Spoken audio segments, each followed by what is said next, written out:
what my story is about. My grandparents, who came from Italy on the boat and really enjoyed their stay here. They really made good lives for themselves, and it took a lot of work. My grandfather, Frank, Cheech, they called him in Italian, came here when he was 19 with his brother Nick, and my grandmother, I think, came the next year, and she was only 16.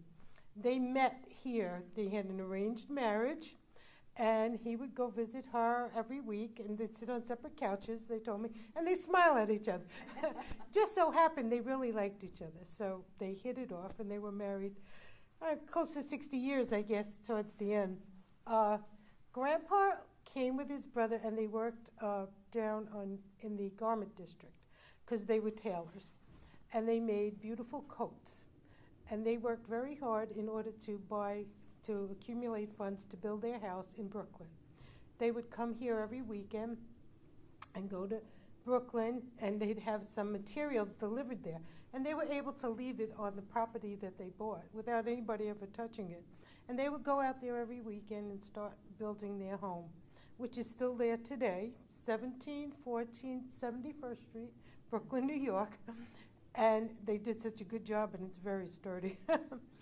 My grandfather and my grandmother were very good people. They had no children of their own. They adopted my father, and which I'm a product of my father and mother.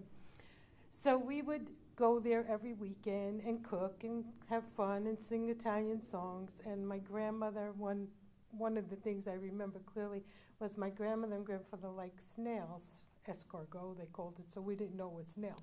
But they made a big pot of sauce, and they would throw in the live snails, and they would have us stand on stools and knock the snails down. We figured out they were alive after a while. We're saying, why are we knocking this? And Grandma said, don't worry about it, just knock them down there. And that's what we did. The other thing my grandfather liked to do was go to the opera. His brother was a sexton at the Metropolitan Opera. So they would take us, he would try and take one of us, his grandchildren, to go to see the opera. And nobody wanted to go. Only me he could bribe because he offered me a chocolate bar. And in those days, Hershey chocolate bars were really good and they were a premium. So I used to go with him. And I remember he liked Wagner, and I was like laying on the floor on the top, up on top, and I would lay on the floor and look at the ceiling and look at the beautiful drapes and the crystal chandeliers and all that, and listen to somebody sing Broomhilda, and I was like, Grandpa, why do you like this? He was like, it's okay, you'll get used to it. I'm like, I never did. I'm afraid Verdi was my favorite opera composer.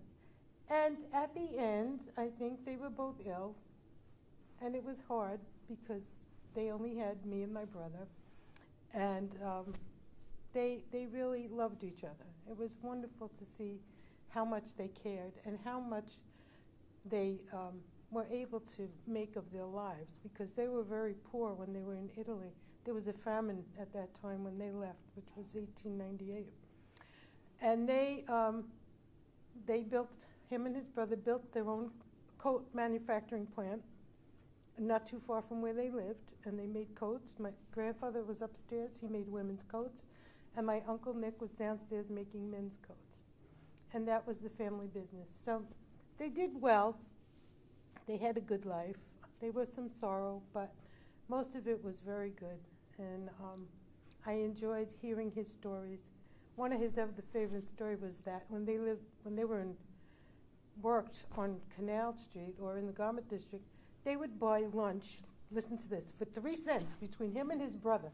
They would buy a loaf of bread and a quart of milk and 3 bananas, and they would make sandwiches and have that for lunch. So he had a lot of these favorite stories. And I was talking to him about that just before he died. And he said he was a wonderful man. And he said one of his pleasures that he had in life was to have grandchildren, which at one point they thought they would never have. So that's my story, and I'm sticking with it.